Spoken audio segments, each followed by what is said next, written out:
Close your eyes. The past is about to speak. When you think of ancient Rome, you might imagine noble senators in brilliant white togas, their voices echoing through grand marble forums as they debate philosophy and the fate of the Republic. You might picture disciplined legions marching in perfect formation, their polished armor glinting under a Mediterranean sun, or sprawling villas with serene, sun-dappled courtyards and intricate mosaics. This is the Rome of spectacle and legend, the highlight reel of an empire. But for the average person, for you, this is not your city. Your Rome is a noisy, chaotic, and perilous maze of cramped apartments that smells of sewage, smoke, and a million people packed far too tightly together. Honestly, you probably wouldn't last a day. The sheer sensory overload would send you scurrying back to the comforts of your own time. So, let's leave the cinematic version behind. Let's find the real city. Tonight, we'll walk a day in its worn-out sandals. If you're listening from somewhere cozy, maybe post your city and the time in the comments. It's always a quiet joy to see where our stories are reaching. Now dim the lights, maybe turn on a fan for that soft background hum, and let's ease into tonight's journey together. It is not a sound that wakes you, but a feeling. A subtle shift in the quality of the darkness. The pitch black of the dead of night has begun to thin, ever so slightly, into a deep, oppressive gray. There are no birds singing a gentle dawn chorus here. The city's birds are scavengers, more likely to be fighting over a discarded scrap in an alley than heralding the morning with a song. Your first awareness is of the cold. It's a damp, bone-deep chill that has seeped through the thin walls of your apartment building, the insula, and wormed its way through your single, coarse wool blanket. There is no thermostat to argue over, no central heating to kick on. The only source of warmth in the small, single room you share with your entire family is the residual heat from your own bodies, huddled together on shared straw mattresses on the floor. You lie perfectly still, not wanting to disturb the delicate truce of shared sleep. Your younger brother is a warm, solid weight against your back, his breathing a soft, rhythmic puff against your neck. On your other side, your mother coughs, a low, dry rasp that speaks of the permanent irritation of smoke and city dust in her lungs. You can hear your father's heavier, snoring breaths from the other side of the room. This is the sound of your world, the intimate symphony of your family's sleep. Your home is not a space defined by walls between rooms, but by the small, invisible bubbles of territory on the floor. The air you breathe is thick and heavy. The primary scent is of stale sweat and unwashed bodies, a familiar human musk. Underneath that is the sharp, acrid tang of wood smoke from the small, portable brazier that was extinguished hours ago, a necessary precaution against the ever-present threat of fire.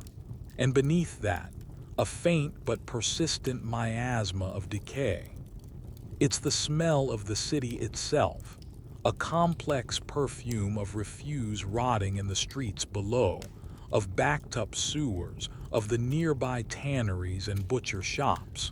It's a smell so constant that you barely notice it anymore, much like you barely notice the constant, low-level ringing in your ears that is the city's hum. You risk opening your eyes. The room is a study in shadows. You can just make out the dark lump of your parents on their mattress, the smaller forms of your siblings. The only furniture is a single wooden chest against the wall, holding all of your family's worldly possessions. The walls themselves are stained with soot and watermarks, the plaster cracked and peeling. You live on the fourth floor of a six-story building. This is a mixed blessing. You are high enough to be away from the worst of the street-level filth and noise, but high enough to make a fire a death sentence. Historians still argue about the precise population density of these sprawling tenement blocks, but everyone agrees that the conditions were crushingly, unimaginably crowded. The very concept of privacy, as we would understand it, simply does not exist for you. Your entire life is an audience to your family, just as theirs is to you. Slowly, carefully, you begin to detangle yourself from your brother and the blanket.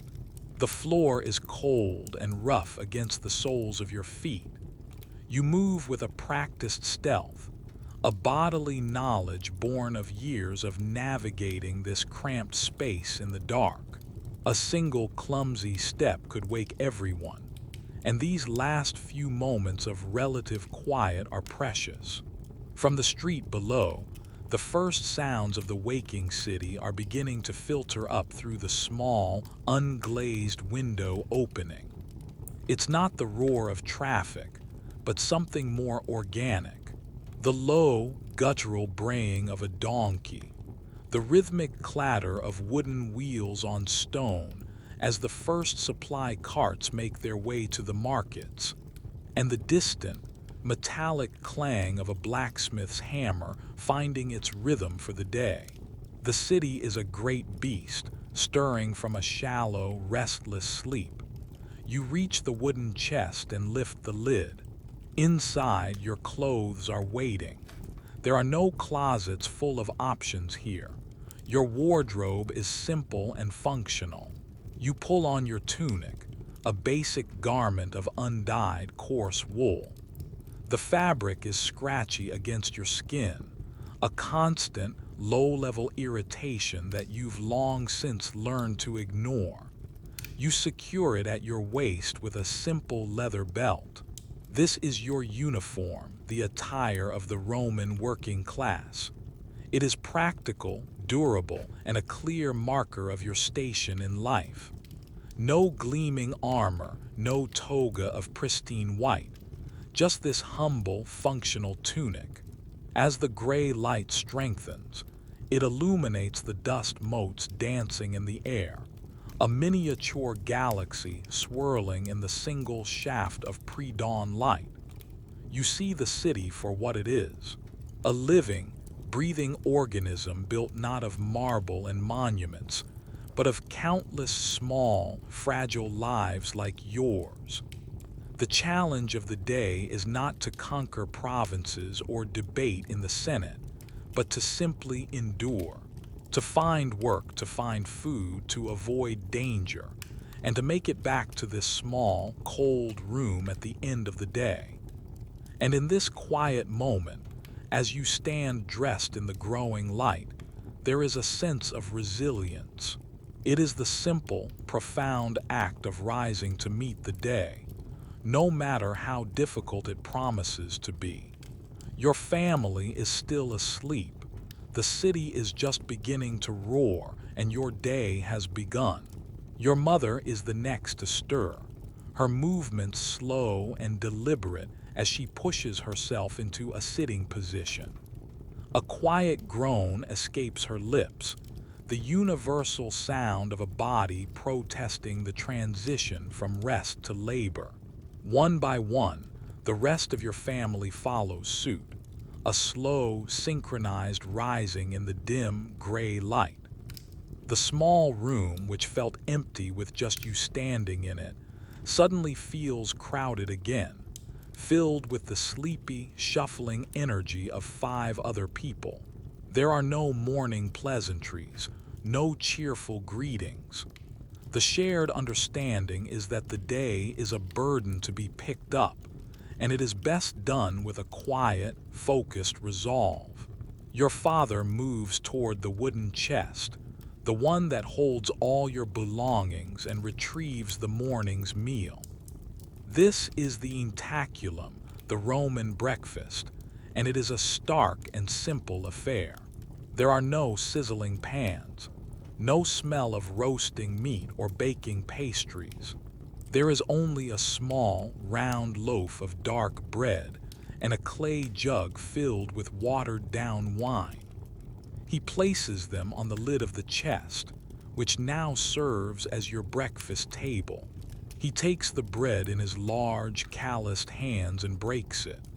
The sound is a dull, tough rip, not a crisp crackle. This is not a light, airy loaf.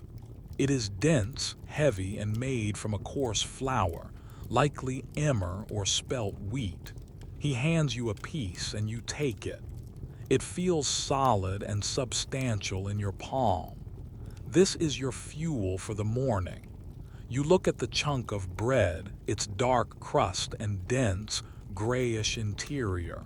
You know exactly how it will taste and feel, the same as yesterday, the same as tomorrow. This is the rhythm of your sustenance. You bring the bread to your mouth and take a bite. The first sensation is the texture. It is tough, requiring a good deal of chewing and profoundly gritty. Tiny particles of sand and stone, remnants from the massive millstones that ground the grain, are baked into every loaf. This is an unavoidable part of your diet, and over the years, this constant grinding has been slowly but surely wearing down your teeth. It's a universal problem for the common folk of Rome, a permanent reminder of the industrial process that feeds the city. There's no Yelp review to leave for the baker, no way to complain about the sand in your food. You simply chew and grind and swallow. The taste is plain, slightly sour, with the faint, earthy flavor of the whole grain. To make it more palatable, you dip the bread into your cup of wine. Your mother has poured a small amount for everyone into simple, rough clay cups. This isn't a fine Falernian vintage destined for a senator's lavish banquet. This is cheap, sour wine, diluted heavily with water.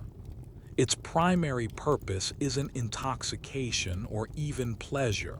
It's hydration and calories.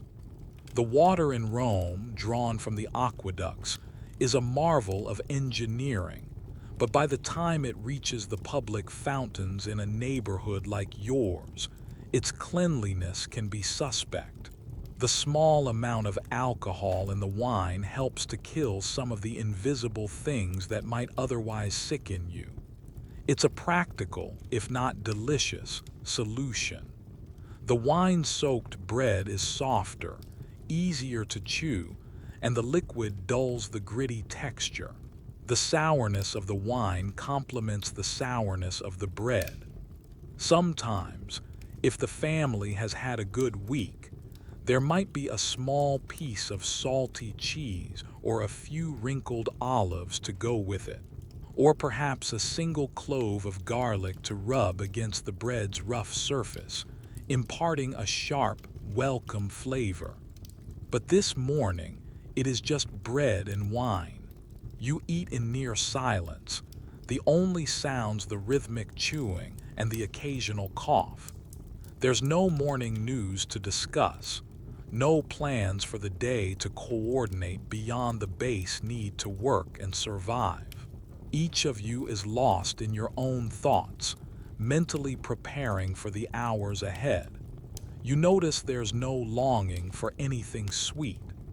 The concept of a sugary breakfast, of jams or honey-drenched pastries, is a luxury reserved for the very wealthy. Your palate is not trained to expect a rush of sweetness to start the day. Likewise, there is no invigorating, bitter brew to shock your system into alertness. There is no coffee, no tea. The idea of a morning ritual built around a hot, caffeinated beverage is a world away. Your wake-up call is the cold, the light, and the gnawing emptiness in your stomach that this meager meal will only temporarily placate. Historians have had to piece together the diet of Rome's teeming masses from archaeological evidence, like the worn-down teeth found in burial sites, and the passing comments of wealthier writers who sometimes looked upon your kind of life with a mix of pity and disgust. They wrote of grand banquets with stuffed dormice and sow's udders, but your reality is this chunk of sandy bread. This meal is a perfect metaphor for your life. It is functional, it is repetitive, and it is just enough to keep you going. It is not meant to be savored, only consumed. You finish your portion quickly, washing down the last dry crumbs with a swig of the watery wine. The meal is over in minutes. There is no lingering around the table. Time is a resource you cannot afford to waste. Your father is already by the door, pulling on a pair of patched-up sandals.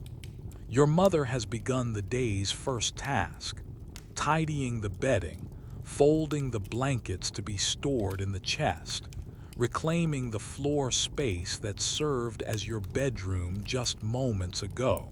You stand up, feeling the small, dense weight of the bread in your stomach. It's not a pleasant, full feeling, but a functional one. The engine has been given its initial fuel.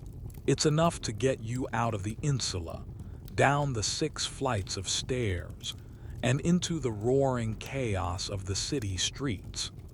It's enough to get you to your patron's house for the morning ritual, and from there, to the forum where you will hope to find a day's labor. It has to be enough.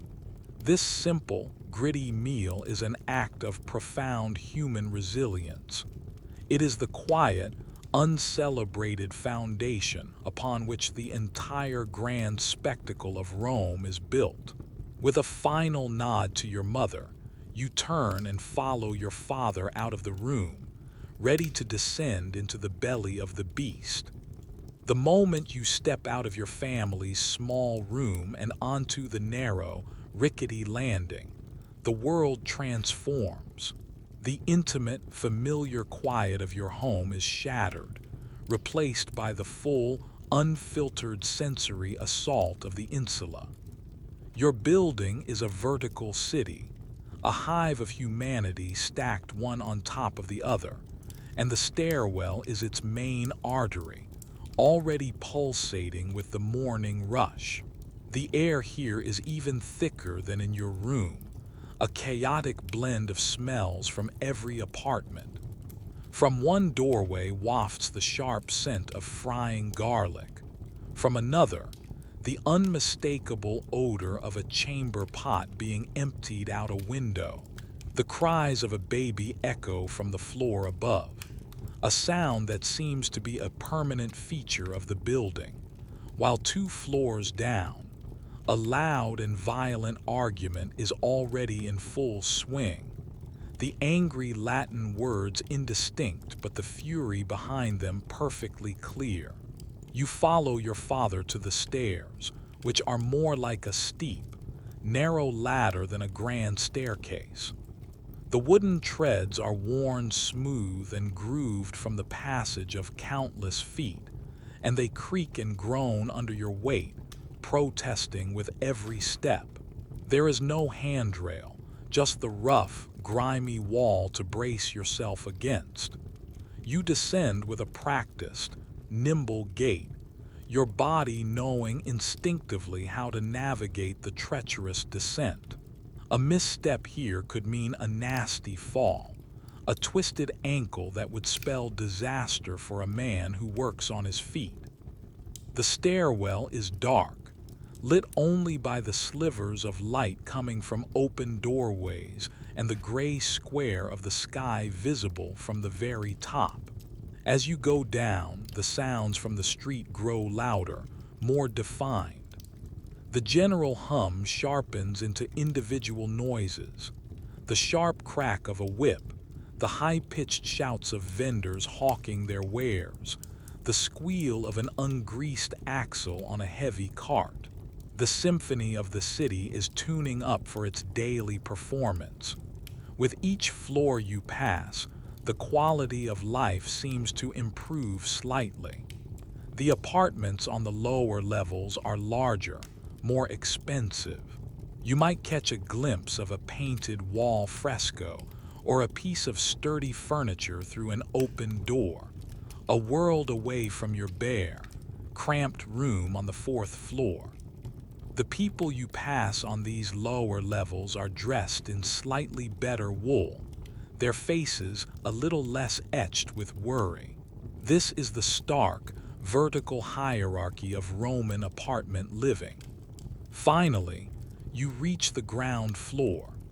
The exit is a large, dark archway that opens directly onto the street. To stand in this archway is to stand on the precipice between two worlds. Behind you is the relative, if chaotic, shelter of your building. Before you is the roaring, untamed river of the Roman street. You take a half second to brace yourself, a small, unconscious ritual before plunging in. The street is narrow, a cramped canyon between the towering insulae that lean precariously against each other, seeming to blot out the sky. The first thing that hits you is the stench. It is an overwhelming, multi-layered assault on your nostrils that makes the air in your apartment building seem fresh by comparison. The base note is raw sewage. The gutter running down the center of the unpaved street is choked with a thick, black sludge of human waste, animal droppings, and discarded food. There are no organized garbage collections here. People simply toss their refuse from their windows into the street below. You learn early to walk with one ear cocked to the sky, listening for the telltale shout of warning before a pot is emptied.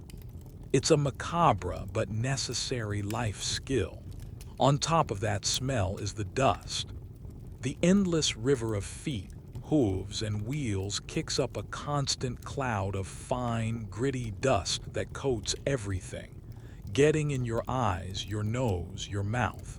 It mixes with the smoke from countless bakeries, smithies, and workshops, creating a permanent, hazy smog that hangs in the air.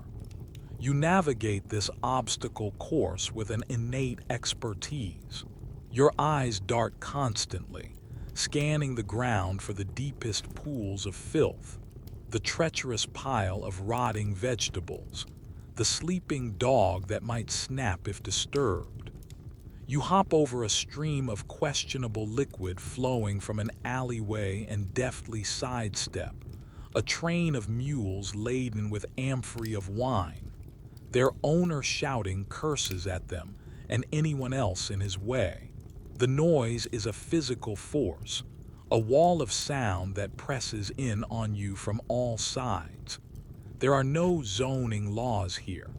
A blacksmith's forge might be right next to a tavern, which is next to a fuller's shop pungent with the smell of urine used for treating cloth. The rhythmic clang of the hammer, the drunken shouts from the bar, the chanting of the fullers as they stomp on cloth. It all blends into a deafening, chaotic roar.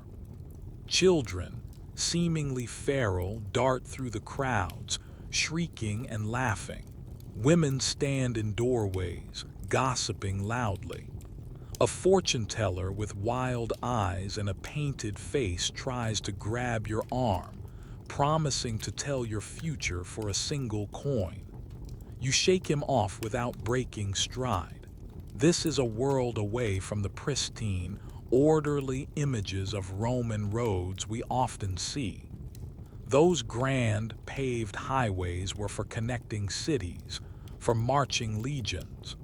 The streets within the city, especially in the poorer districts, were this kind of foul, anarchic mess.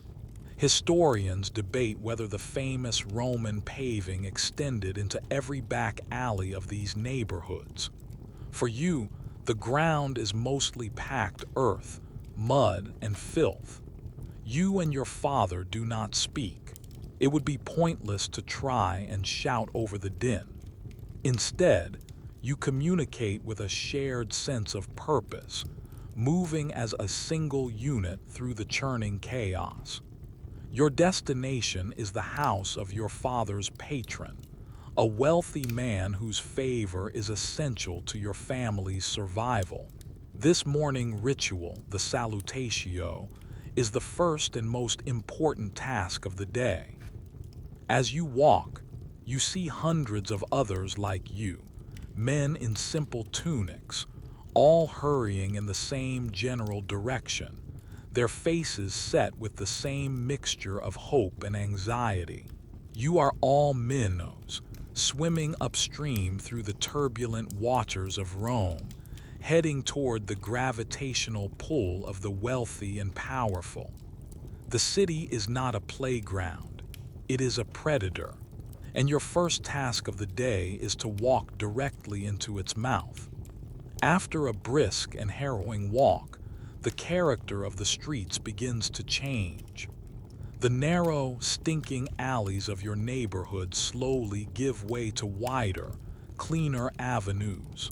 The towering, ramshackle insulae are replaced by the imposing, stone-walled fronts of private homes, the domus of the wealthy. Here, the ground under your feet is more likely to be paved with large, fitted stones, and the central gutter, while still present, is less choked with refuse. Slaves are at work, sweeping the pavement in front of their masters' homes and washing it down with buckets of water, a sight you would never see in your own district. The air, while still far from fresh, loses some of its most offensive notes, replaced by the more refined sense of baking bread from a private kitchen or the fragrance of flowers from a hidden garden. You and your father slow your pace, adjusting your demeanor from the hurried, defensive posture of the slums to one of practiced deference. You are entering a different territory now, one governed by a complex and unspoken set of rules. You are no longer just a body navigating a crowd. You are a cleans, a client, and you are approaching the home of your patroness, your patron. This relationship is the fundamental glue of Roman society, a vast, intricate network of obligation and favor that connects the highest senator to the lowest plebeian. You arrive at the patron's house. It is an impressive structure, its plain, windowless facade facing the street to ensure privacy and security. The only opening is a single, massive wooden door, which stands ajar. Even from here, you can see a crowd has already gathered. Dozens of men, all dressed like you in simple tunics, are clustered near the entrance, their voices a low, anxious murmur. Some are freshly washed, their hair combed, trying to make the best possible impression. Others look as though they've just rolled off their straw mattresses, their faces etched with the weariness of a life of struggle. This is the daily ritual of the salutatio, the morning greeting. You and your father join the throng, finding a place in the jostling crowd.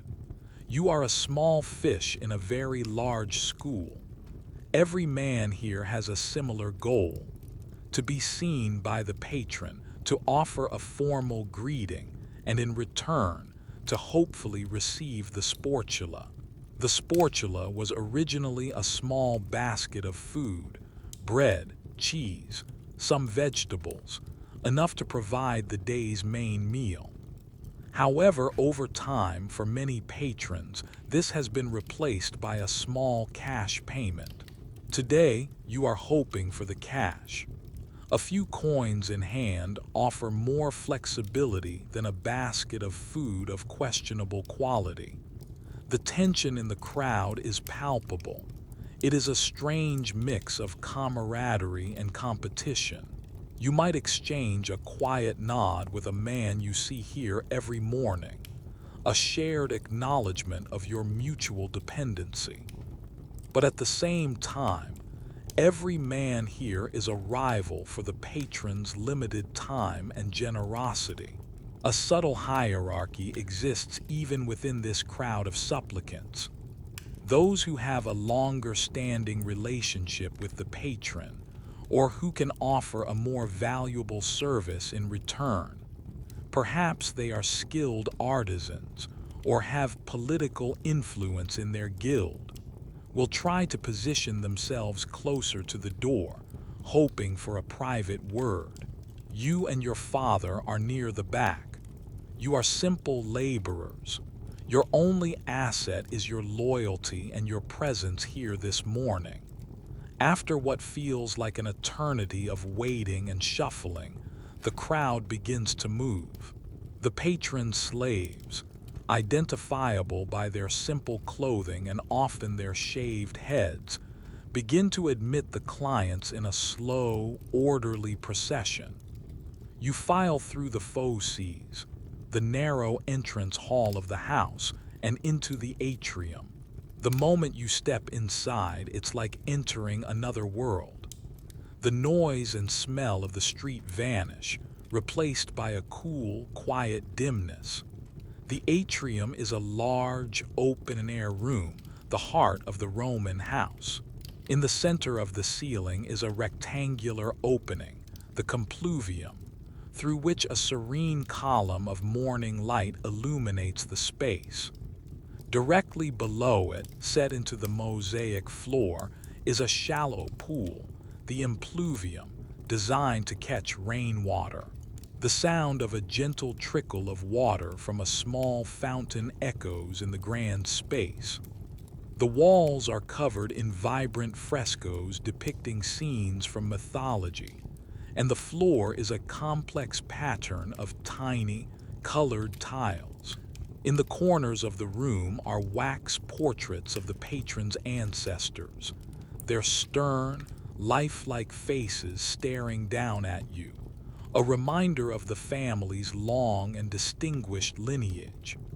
You do not have time to gawk or admire the splendor. You are herded by slaves into a line that snakes around the perimeter of the room. At the far end, seated on an ornate chair placed on a slightly raised platform, is the patron himself, Marcus Octavius Secundus. He is a man of about 50, his face fleshy and stern, his hair carefully oiled. He wears a fine linen tunic and has a look of profound boredom on his face, as if this daily ritual is a tedious but necessary chore. Beside him stands his chief slave, the nomenclator, whose job it is to recognize and announce each client. This was a vital skill. Some patrons had hundreds, even thousands of clients, and remembering them all was impossible. The nomenclator was the patron's living database. When your father reaches the front of the line, the nomenclator leans in and whispers his name to the patron. Your father bows his head slightly and murmurs the formal greeting, Ave Domine, Hail Master. The patron gives a barely perceptible nod in return. He does not know your father's name, nor does he care to. He only knows that his crowd of morning callers is suitably large, a visible testament to his power and influence in the city. After the greeting, your father shuffles to another table, where a different slave dispenses the sportula.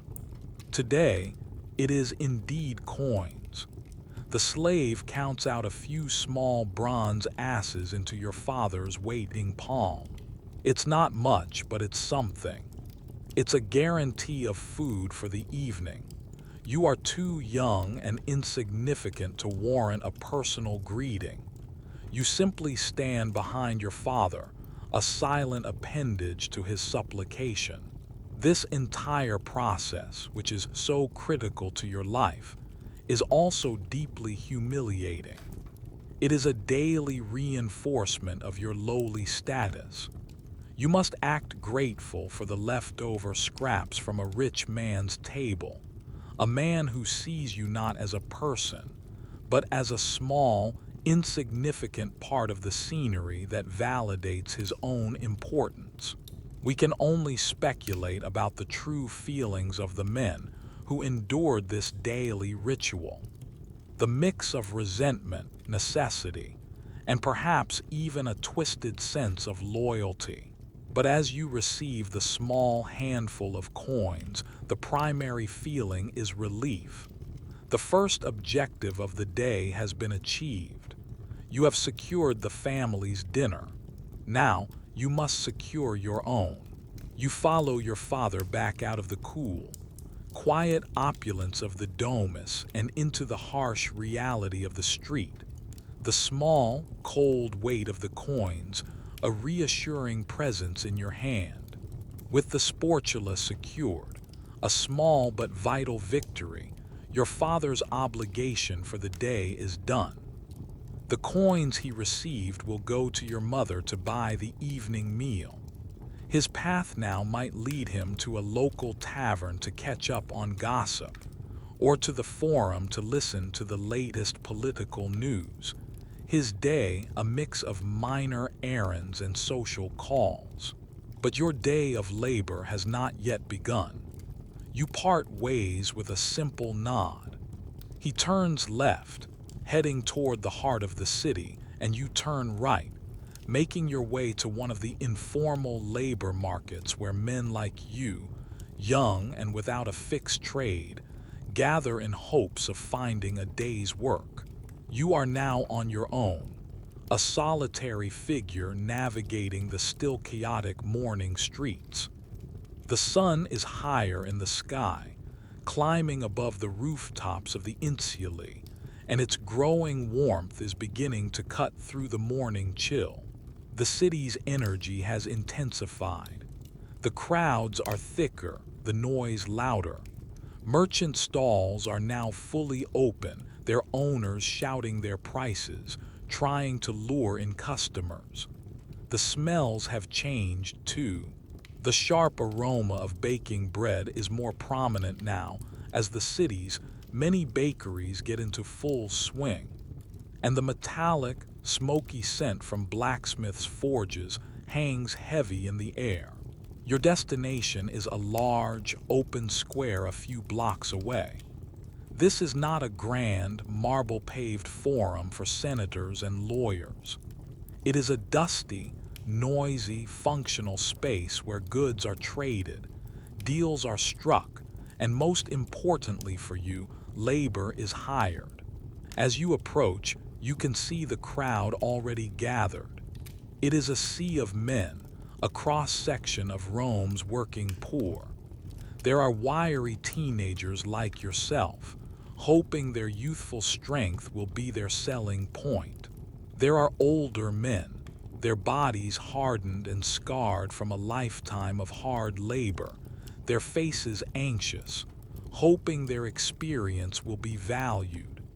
You see men of all descriptions, native-born Romans from the city's slums, recent immigrants from the Italian countryside hoping for a better life, and even freedmen, former slaves, now competing for the same meager wages.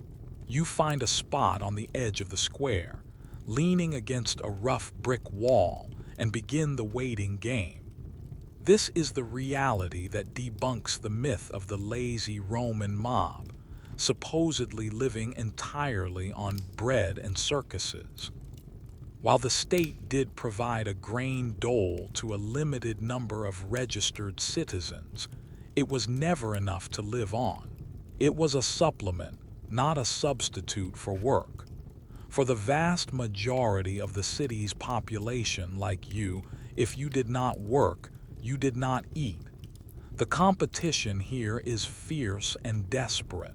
You scan the square, your eyes darting, looking for the conductors, the contractors, or the foremen from various building projects or shipping operations. They are easy to spot. They walk with an air of authority, their tunics often of a slightly better quality, their faces appraising the crowd of hopefuls like a farmer inspecting livestock. They are looking for strong backs, sturdy limbs, and a desperate look in the eye that says, "I will work hard for very little." There is no formal process here, no job applications, no interviews. It is a raw and direct transaction. A foreman will walk into the square, look around, and simply point at the men he wants. You, and you. Come with me. A small, lucky group will detach from the crowd and hurry after him, their faces a mixture of relief and triumph. For those left behind, the wave of disappointment is a palpable thing. The crowd thins slightly, but the anxiety remains. You watch as a foreman for a construction project arrives. He needs men to carry bricks and mortar at a new bathhouse being built on the Esquiline Hill. He is looking for big, strong men. He picks a dozen, his eyes passing over your lean frame without a second glance. You feel a pang of frustration. A few minutes later, another man comes looking for workers to unload sacks of grain from a barge that has just arrived at the river port. This is back-breaking, dusty work, but it is work. The crowd surges forward, a wave of desperate men shouting, trying to catch his eye. "I'm strong. Pick me. I'll work all day." The scene is a chaotic, undignified scramble. You are pushed and shoved in the throng, but you are too far back. He makes his selections and leaves, followed by his new temporary workforce. Your heart begins to sink. The sun is getting higher. The best jobs are taken early. The longer you wait, the more likely it is that you will go home with nothing. You start to feel the familiar gnawing of anxiety in your gut. What will you do if you don't find work? The coins your father got will feed the family tonight, but they won't stretch forever. You have to contribute. Then you see him, a man whose face you recognize. He is a foreman for a crew that maintains the city's aqueducts. It's not glamorous work, but it is steady. He is not looking for a large group, just 2 or 3 men for a small repair job. He scans the remaining crowd, his eyes tired. You try to catch his gaze, to stand a little taller, to look capable and willing. Your tunic may be coarse, but it's relatively clean. You have all your teeth, a sign of youth. Perhaps these small things will make a difference. His eyes meet yours. He holds your gaze for a moment, his expression unreadable. He looks at the man standing next to you, a burly fellow with a thick beard, and then his eyes drift back to you. He gives a curt, almost imperceptible jerk of his head in your direction. "You," he says, his voice rough. "And you." He points to another young man a few feet away. "Let's go. We're burning daylight." A wave of pure, unadulterated relief washes over you, so powerful it almost makes your knees weak. You push yourself off the wall and hurry to follow him, your heart pounding. You have a job. Just for today, you have a job. You have escaped the fate of the unlucky ones who will remain in this square until midday, their hopes slowly draining away with the passing hours, until they finally give up and trudge home empty-handed. As you leave the square, you don't look back at them. In the brutal economy of day labor, there is no room for pity. There is only your own survival. You fall into step behind the foreman, your mind already shifting from the anxiety of the search to the physical demands of the work ahead. The sun is on your back, you have a purpose for the day, and for now, that is everything. You follow the foreman, Lucius, and the other hired man, a quiet, lanky youth named Davis, away from the bustling labor market. Lucius sets a brisk pace, and you have to walk quickly to keep up, weaving through the crowded streets with a new sense of purpose. The random, chaotic energy of your morning journey is now replaced by a focused trajectory. You are no longer drifting. You are being pulled toward a specific destination and a specific task.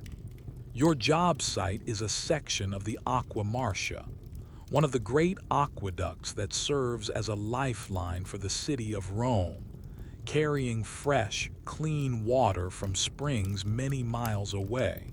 The Romans were master engineers, and their aqueducts were marvels of both design and construction. But like any piece of infrastructure, they required constant maintenance. Time, weather, and the sheer, relentless pressure of the water took their toll. Your task for the day is to assist a team of skilled masons who are repairing a small breach in one of the covered channels on the outskirts of the city. After a long walk that takes you out of the dense urban core and into an area where the city begins to fray into countryside, you arrive at the site. Here, the massive stone aqueduct rises high above the ground on a series of majestic arches, a testament to Roman ambition and power. The scale of it is breathtaking. You have seen it from a distance your whole life, a permanent feature on the horizon, but up close, it is overwhelming. It makes you feel incredibly small. This is the stark reality behind the romanticized image of Roman life. It wasn't all just state-sponsored leisure. The great monuments, the temples, the forums, the Colosseum, and these very aqueducts, they were not built by magic.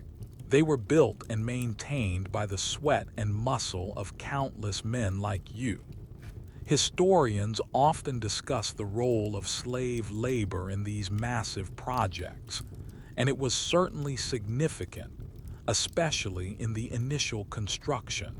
However, the day-to-day maintenance, the smaller repairs, and the less glamorous jobs often fell to freely hired day laborers. Your work today is a vital, if uncelebrated, part of keeping the entire magnificent system running. The foreman, Lucius, leads you to the base of one of the massive stone piers. A team of 3 masons is already at work, perched precariously on a wooden scaffold high above. Your job, Lucius explains in a clipped, no-nonsense tone, is simple but strenuous. You are to be the muscle. At the base of the pier, there are piles of materials, heavy, cut stones, wooden buckets filled with sand and lime for making mortar, and large, clay amphorae full of water. Your task is to haul these materials from the ground up to the masons on the scaffold. Lucius points to a primitive but effective wooden crane, little more than a large wheel and a system of ropes and pulleys, that is set up next to the pier. You and Davis will be responsible for loading the materials into a large wicker basket, attaching it to the rope, and then turning the massive wheel to hoist it up to the waiting masons. The work begins immediately.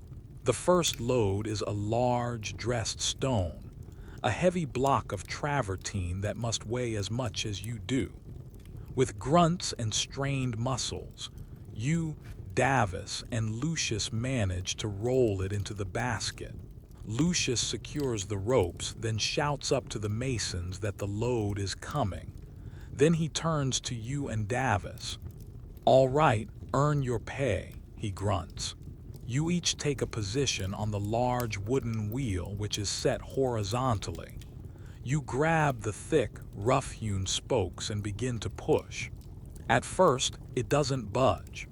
The sheer dead weight of the stone is immense. You plant your feet, lean your entire body into it, your muscles screaming in protest. Your sandals slip on the dusty ground. Davis is doing the same on the opposite side, his face already red with exertion. Lucius barks encouragement or perhaps just insults. It's hard to tell the difference. Finally, with a great groaning creak from the wooden axle, the wheel begins to turn. Slowly, agonizingly, the basket with the stone begins its ascent. You fall into a rhythm, a continuous, monotonous, circular march.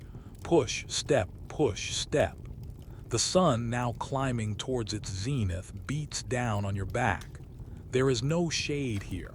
Sweat pours down your face, stinging your eyes. The rough wood of the spokes digs into your palms, and you can feel the first signs of blisters forming. This is grueling, repetitive, mindless labor. Your world shrinks to the circle you are treading, the strain in your back and legs, and the sound of your own ragged breathing. After what feels like an hour but is probably only 15 minutes, the stone reaches the scaffold. The masons, with practiced ease, guide it into place. They shout down and you stop pushing, holding the wheel steady as they unhitch the basket. Then you slowly reverse the process, letting the empty basket descend. There is no break. The moment it hits the ground, Lucius is there, directing you to load it with buckets of sand and lime. And then the process begins again. Up and down, up and down. The work is relentless. Your initial feeling of relief at having found a job is quickly being baked out of you by the sun and crushed out of you by the labor. You exchange a few words with Davis during the brief pauses, simple things. "Hot today. This is heavy." You learn he came to Rome from a small farm in Samnium, hoping for a better life, only to find himself doing the same kind of backbreaking work for less security. His story is a common one. You look up at the masons. They are skilled labor. They have a trade, a craft. Their pay for the day will be significantly more than yours. You are just a temporary, replaceable component in this machine. If you were to collapse from exhaustion, Lucius would simply curse, leave you by the side of the road, and hire someone else tomorrow. There is no workers' compensation, no sick leave, no union to protect you. There is only the brutal calculus of the day's wage. You are being paid to expend a certain amount of your life force, and you do it because you have no other choice. This is the unglamorous, exhausting engine that powered an empire, one circular, painful step at a time. The sun crawls higher in the sky, reaching its unforgiving peak. This is the 6th hour, high noon, the time when the heat becomes a physical presence, pressing down on the city, baking the stones and shimmering off the dusty ground. The relentless rhythm of your labor continues unabated. Hoist, weight, lower, load. Your tunic is soaked through with sweat, clinging unpleasantly to your skin. The dust kicked up from the sand and lime has formed a gritty paste on your face. Your throat is painfully dry, and every breath feels hot and dusty. The small portion of bread and watery wine you had at dawn is a distant memory, a meager fuel that has long since burned away.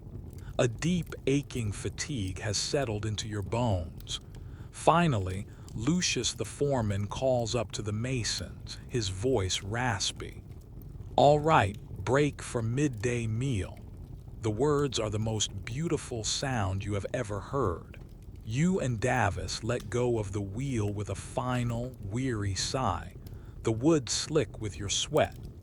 You stumble away from the crane and collapse into the thin sliver of shade offered by one of the massive aqueduct piers. Your muscles tremble with exhaustion.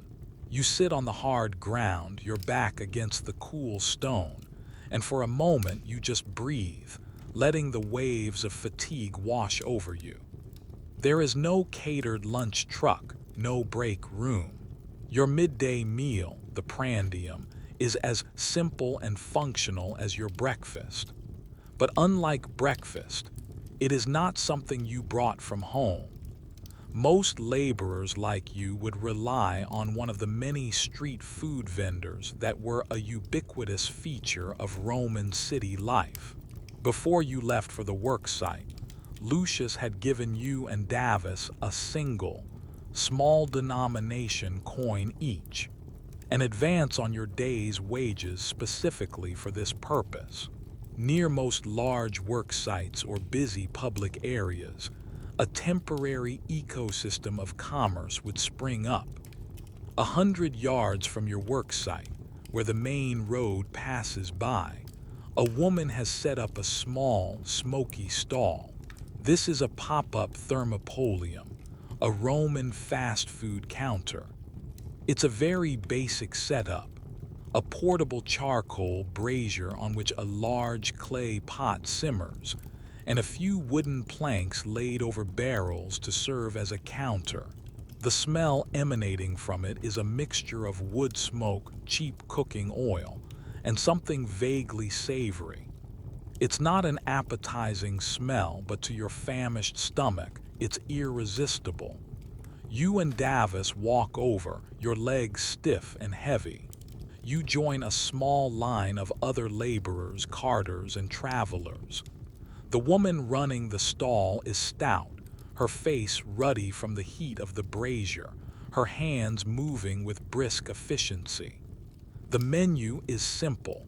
In fact, there is no menu. There is only one item, a thick, hot stew of some kind, served with a chunk of bread. You hand over your coin and she ladles a scoop of the stew into a rough earthenware bowl. It's a brownish, lumpy concoction. You can identify some chickpeas and a few pieces of what might be barley. There are some flecks of green herbs floating on the greasy surface. As for the main protein, it's impossible to say. It could be sausage, or perhaps some kind of offal. Street food in Rome was notoriously suspect. Wealthy writers like Juvenal wrote scathing satires about the disgusting and often unsafe things sold in these places. There were no health inspectors, no food safety regulations. You were taking a gamble with every bite, but you are too hungry to care. She hands you the bowl and a piece of the same kind of dense, gritty bread you had this morning.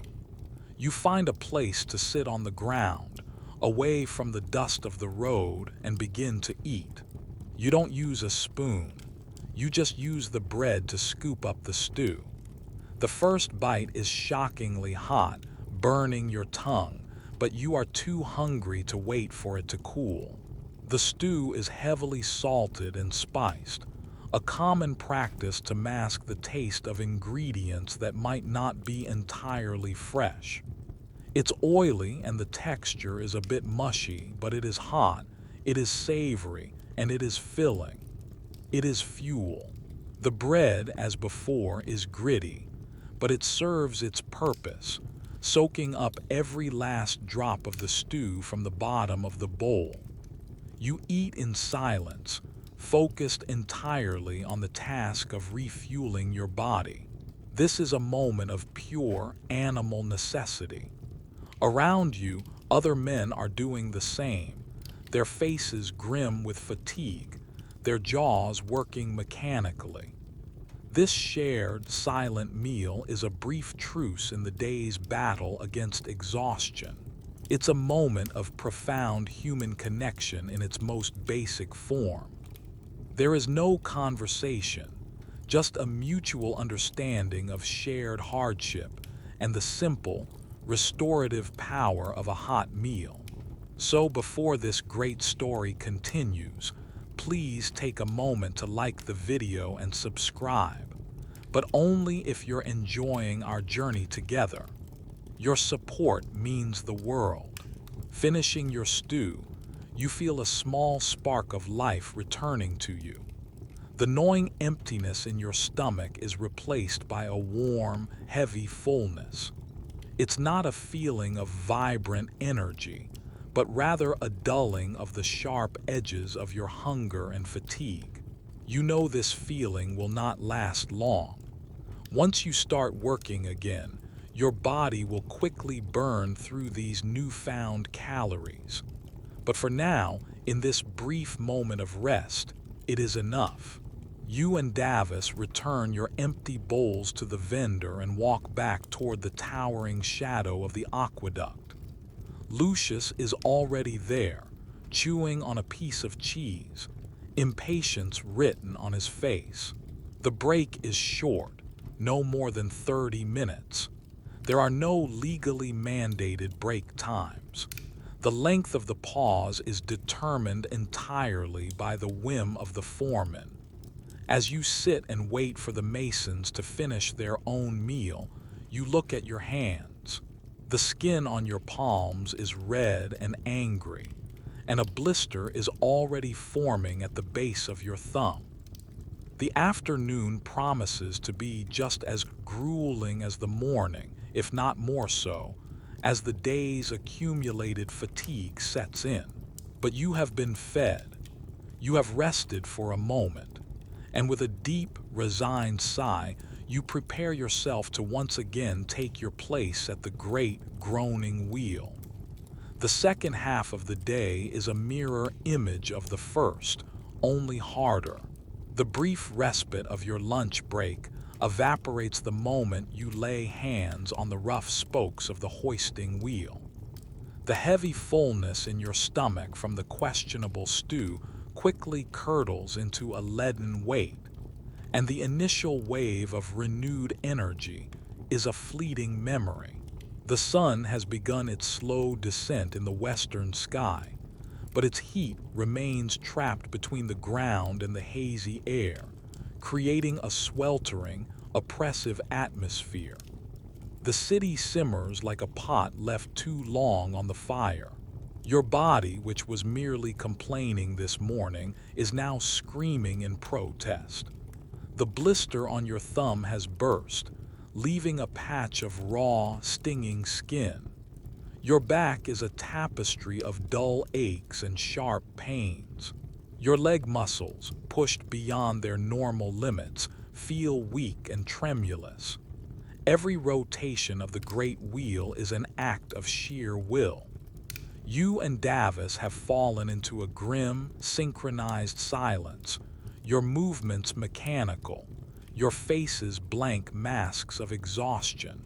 The only sounds are the creak and groan of the wooden crane, the distant shouts of the masons above, and your own ragged breathing. Lucius the foreman paces nearby, his role now less about direction and more about presence. His watchfulness is a constant pressure, a reminder that your labor is being measured and judged.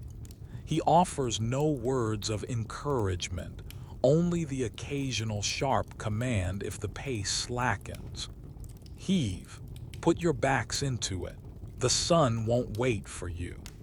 His words are not meant to be cruel. They are simply the language of his trade. He is responsible for getting the job done on time, and you are the tools he is using to do it. The hours blur into a monotonous cycle of strain and release. You lose track of time, your world reduced to the immediate physical sensations of pain and effort. You stop thinking about the rest of the day, about the evening, about tomorrow. Your entire consciousness is focused on the next push, the next step, the next breath. This is a mental state well known to anyone who has performed grueling manual labor, a kind of tunnel vision of the soul, a necessary defense mechanism against the overwhelming misery of the task. You watch the shadow of the aqueduct stretch longer and longer across the dusty ground. It is your only clock, a giant sundial marking the slow, painful death of the workday. As the sun dips lower, painting the sky in hues of orange and purple, the masons begin to pack up their tools. The final load you hoist up is not stone or mortar, but a bucket of their personal effects. A collective sigh of relief, both from the scaffold above and from you and Davis on the ground, seems to hang in the cooling air. Lucius calls you over. The masons descend the scaffolding, their faces tired but satisfied, their movements sure and professional. They are the artisans, the skilled core of the operation. You and Davis are the disposable periphery. Lucius exchanges a few words with the head mason, then turns to you. He reaches into a small leather pouch at his belt and counts out your wages. It's a handful of bronze coins, not a fortune, but more than you started the day with. It is the tangible result of your sweat and pain, the physical manifestation of a day of your life, exchanged for the means to continue living. You take the coins, your hand surprisingly steady. You murmur a quiet thank you, though the sentiment you feel is less gratitude and more a profound, bone-deep weariness. Lucius gives you a dismissive nod. Be at the square tomorrow morning if you want more work. Or don't. Plenty more like you. With that, he turns and walks off with the masons, their conversation and laughter fading as they head back toward the city, likely to a tavern to wash away the day's dust and fatigue.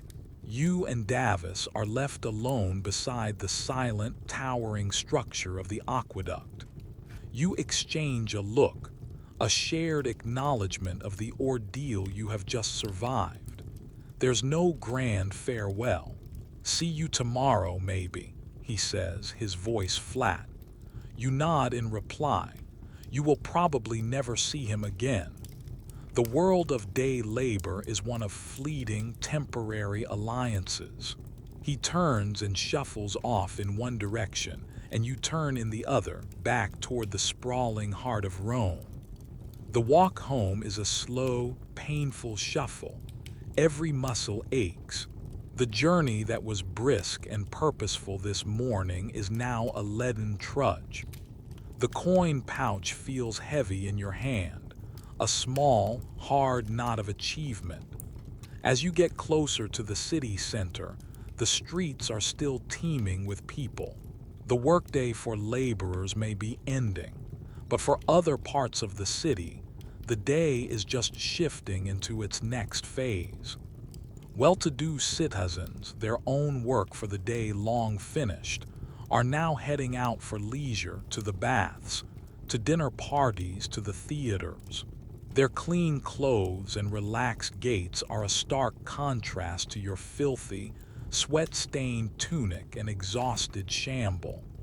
You are invisible to them, just another dirty face in the crowd, a part of the grimy urban landscape they move through. This contrast highlights a quirky but important fact about the Roman concept of time. The day was divided into 12 hours from sunrise to sunset, meaning an hour in the summer was much longer than an hour in the winter. For you, the workday was dictated by the sun. But for the elite, the second half of the day, from the 6th or 7th hour onward, was almost entirely devoted to leisure. It was a society with two profoundly different daily rhythms, running in parallel but rarely intersecting. You are now caught in the cross currents of these two rhythms, a weary laborer amidst a crowd seeking pleasure. Your only goal is to get home, but you know your day is not quite over. There is one more essential Roman ritual to attend to before you can seek the refuge of your small room in the insula. It is a ritual not of work, but of hygiene and society. A ritual that, for a few precious hours, could bridge the vast gap between the rich and the poor. Your feet, despite their protests, turn toward the welcoming steam and noise of the public baths. Your slow, aching journey from the worksite transforms as you get closer to the baths. The direction of the crowd begins to shift.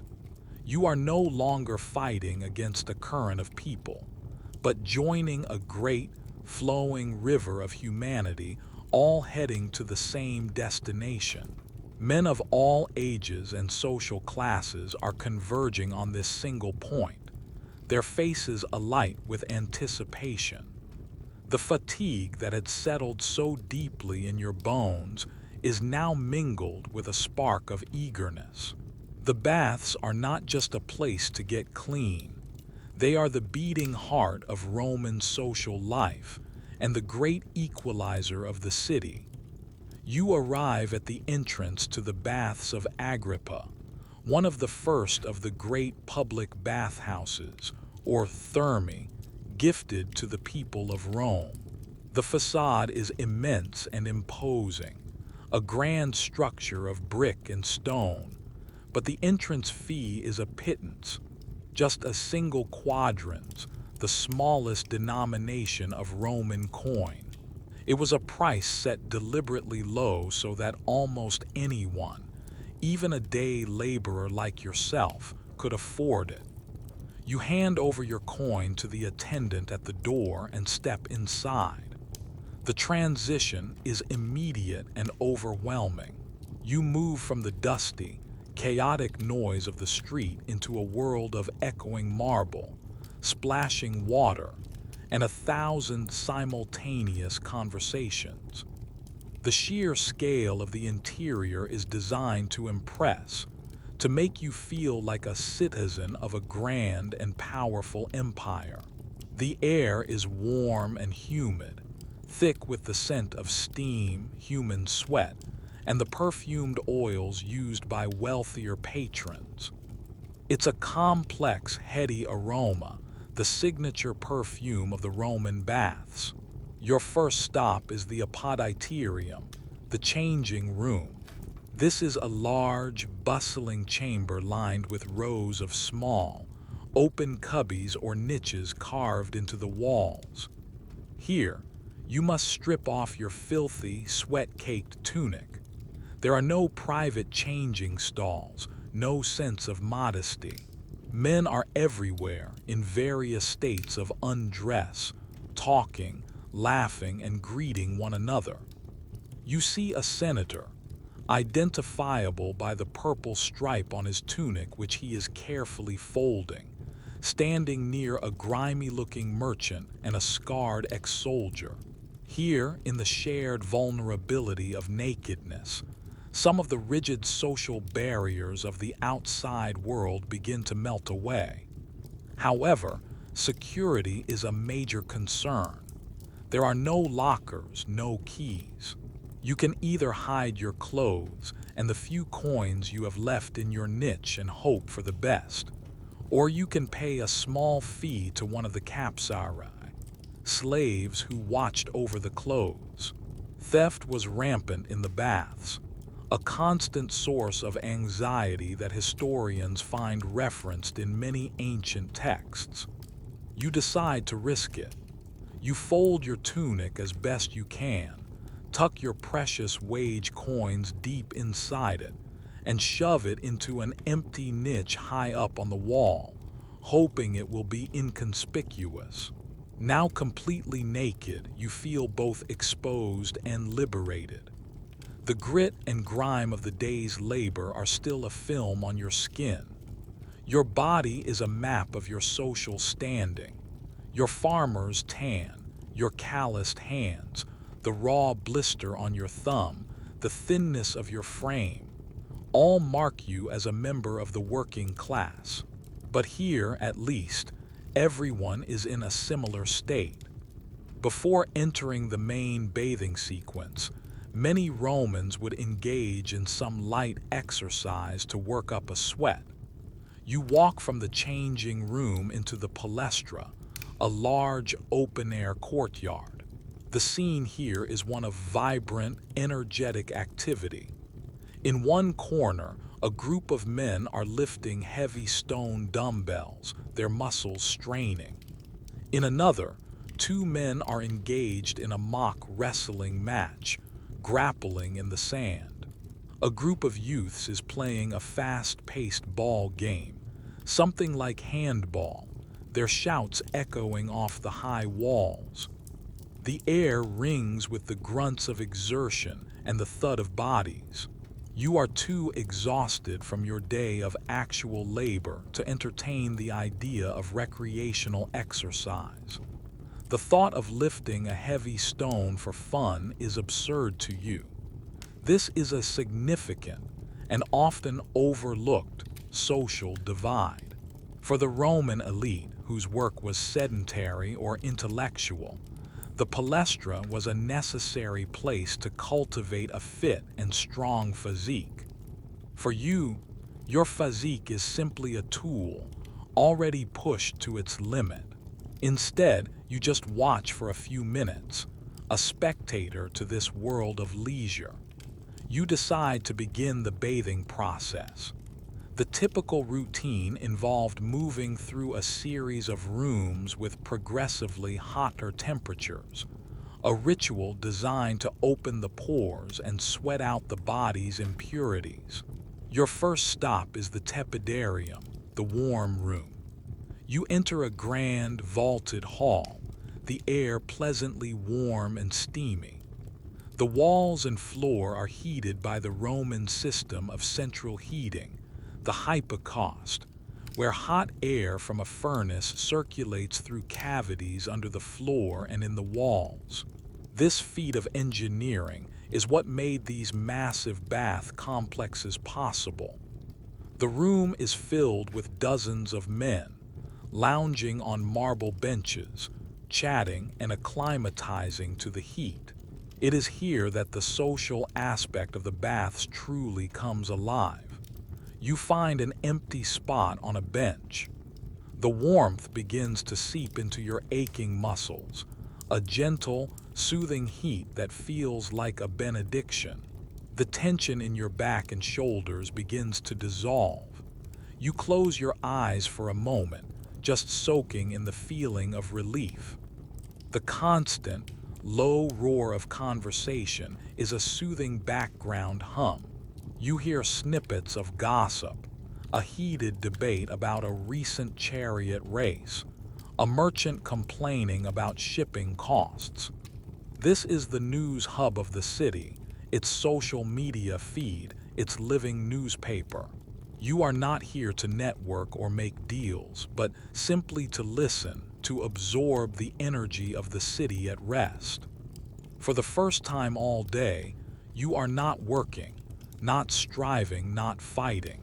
You are just existing, a single, anonymous body in a vast, warm, and welcoming space.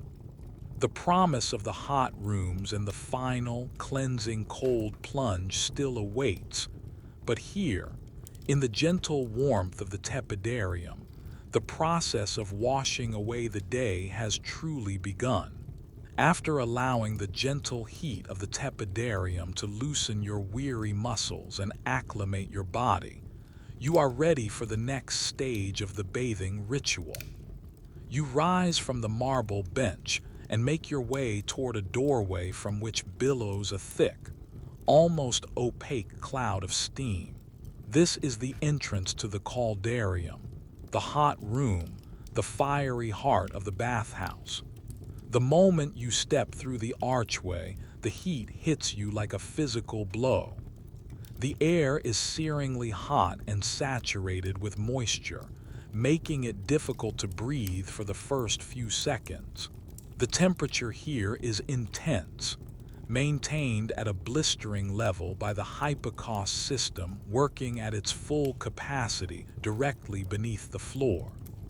The marble floor is so hot you have to walk quickly and carefully on the balls of your feet to avoid being burned.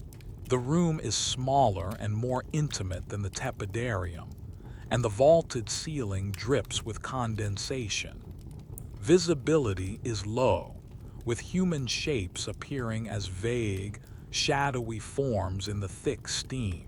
The sounds are more muffled here, the roar of conversation from the other rooms reduced to a low, echoing murmur. In the center of the room is a large, circular pool of very hot water, the alveus. You carefully lower yourself into it, joining a dozen other men who are already soaking. The initial shock of the hot water is intense, but it quickly gives way to a deep, penetrating warmth that seems to reach right into your bones. All the remaining knots of tension from your day's labor, the ache in your lower back, the tightness in your shoulders, begin to melt away under the relentless heat. You lean your head back against the smooth, curved edge of the pool and let out a long, slow sigh of pure, physical pleasure. This intense heat is more than just a luxury. It is the core of the Roman cleaning process. The goal is to sweat profusely, to open up every pore and purge the body of the dirt and grime that has accumulated. And you do sweat. Rivers of it pour from your body, mingling with the steam and the hot water. You can feel the city's filth, the dust from the construction site, the grime of the streets, literally leaking out of you. After soaking for some time, you get out of the pool. Now comes the most distinctive part of Roman bathing. You need to be scraped. Since Romans did not have soap in the way we do, they cleaned themselves using oil and a special tool called a strigil.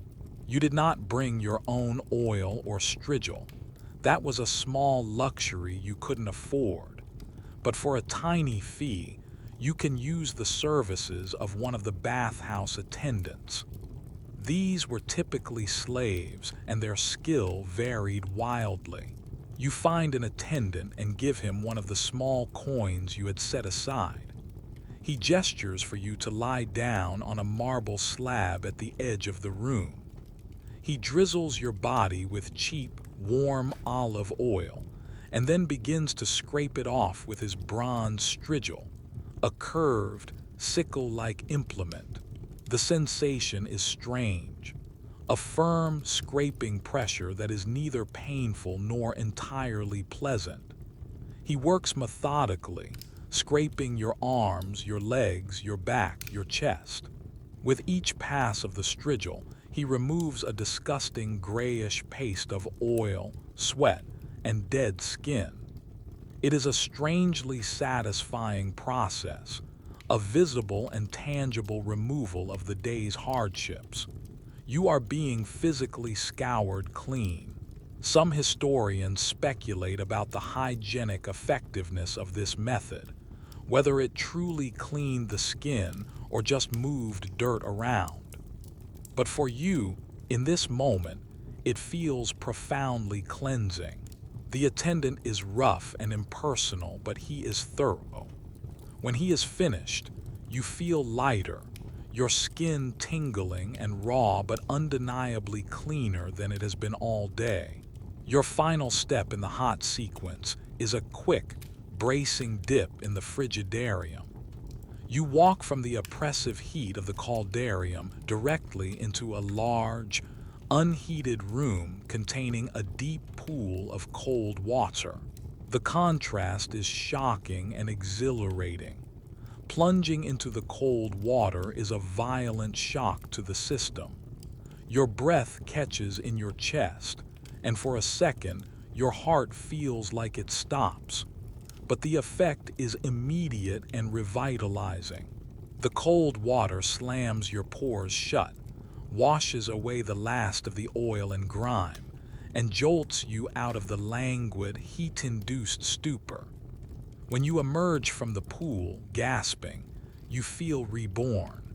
The bone-deep weariness has been replaced by a clean, sharp, vibrant feeling of alertness. You have now completed the full bathing circuit. You are clean, refreshed, and restored. You head back to the apoditerium, the changing room. The crowd here is different from before. The frantic energy of arrival has been replaced by a languid post-bath calm. Men are lounging, chatting quietly, or being massaged with fragrant oils by their personal slaves.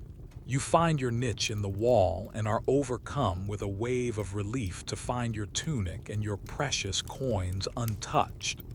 You pull on your tunic, which now feels rough and unpleasant against your clean, sensitive skin. The act of dressing is like putting your worldly cares back on. You are no longer just a naked, anonymous bather. You are once again a laborer, a resident of a fourth-floor tenement, a man with worries and responsibilities. But as you leave the grand halls of the bathhouse and step back out into the evening air, something has fundamentally changed.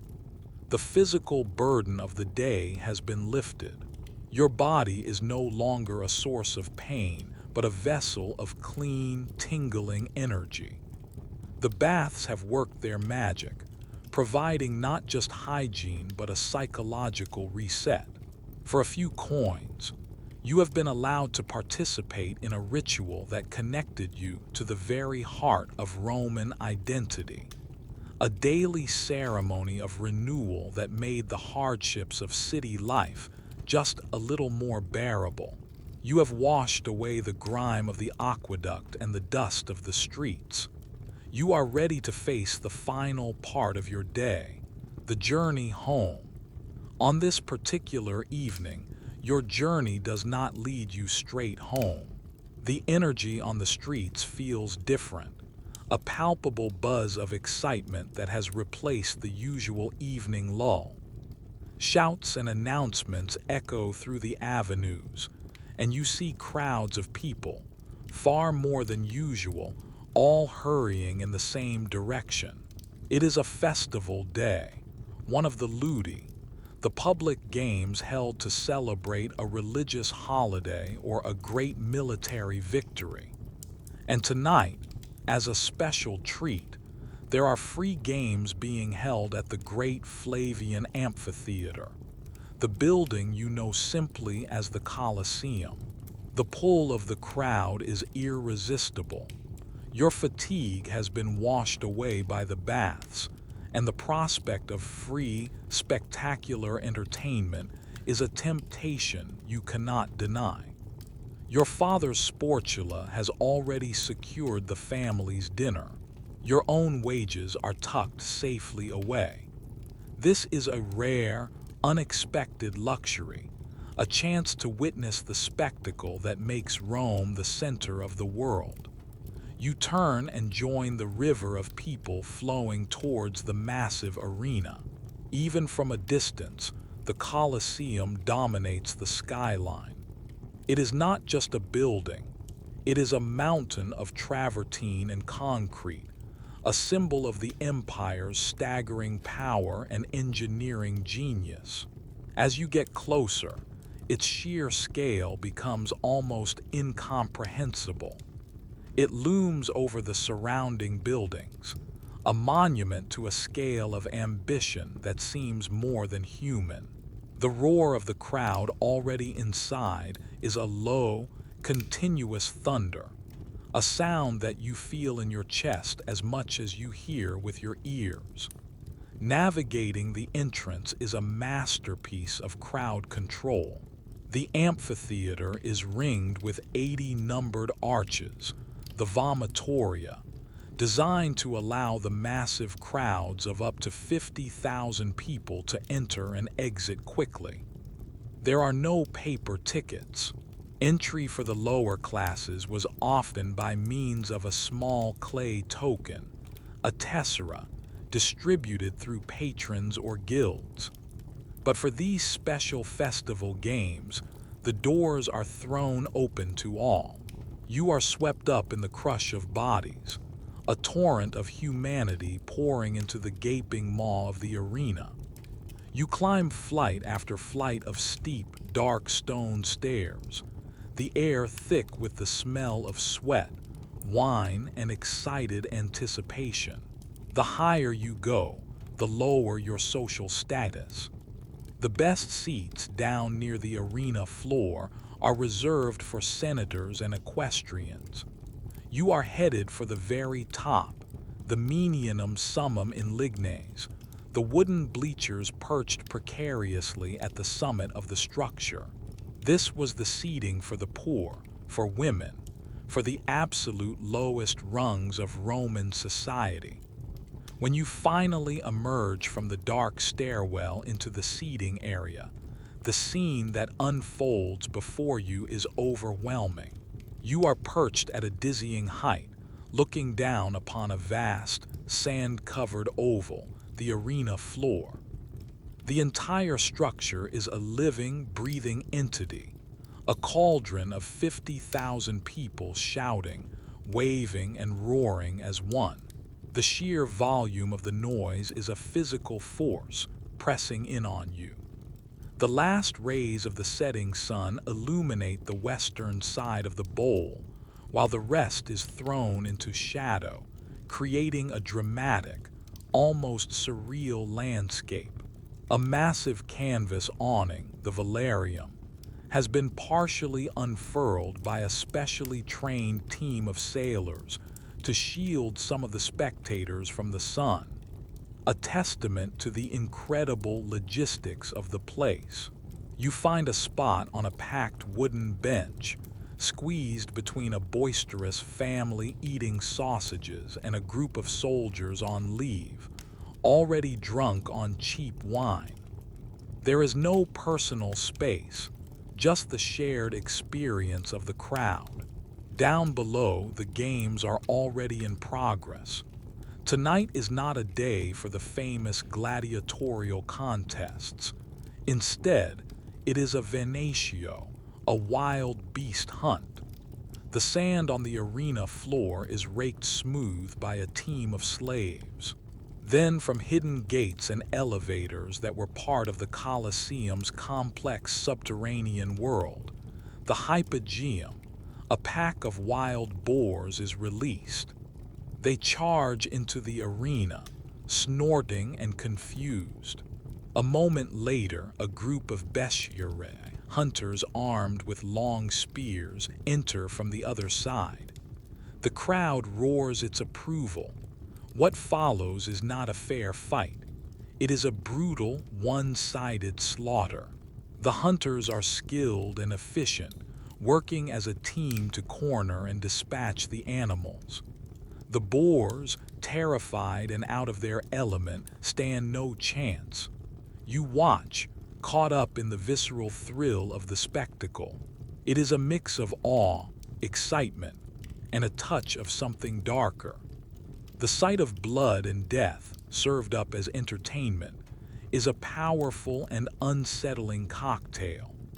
Historians still debate the psychological effect of these games on the Roman populace, whether they were a harmless release valve for violent impulses or a brutalizing force that desensitized people to suffering.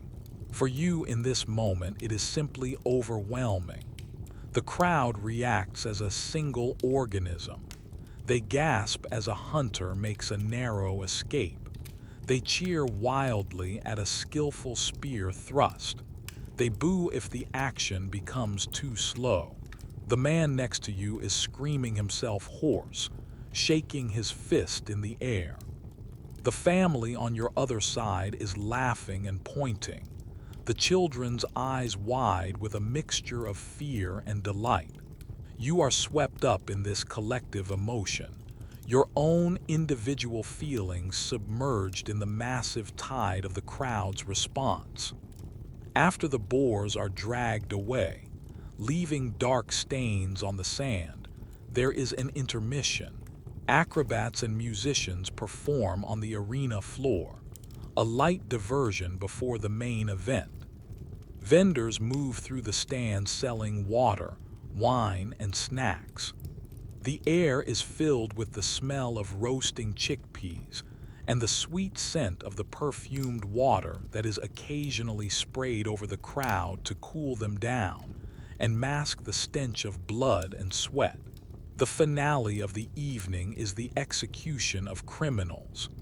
This was a common part of the public games, a grim and public display of Roman justice. 3 men, condemned for robbery and murder, are led out into the center of the arena. They are tied to stakes. The crowd falls into a hush. Then from the gates, 2 starved lions are released. The spectacle is horrifying and mesmerizing. The raw, primal power of the animals is terrifying. The end is swift and brutal. The crowd watches in a kind of fascinated silence, which erupts into a roar of approval once it is over. It is a stark and brutal reminder of the power of the state, of the consequences of breaking the law. It is entertainment, but it is also a lesson. As the last of the evening's light fades and torches are lit around the rim of the arena, the games conclude. The crowd begins the slow process of shuffling towards the exits. You are emotionally and sensorily drained. The experience has been exhilarating, terrifying, and utterly exhausting.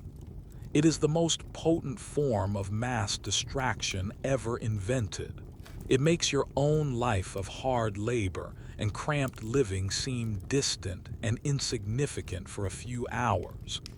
As you are swept along in the departing throng, back into the darkening streets of Rome, the bloody images from the arena are seared into your mind, a potent reminder of the brutal, spectacular, and unforgiving city you call home.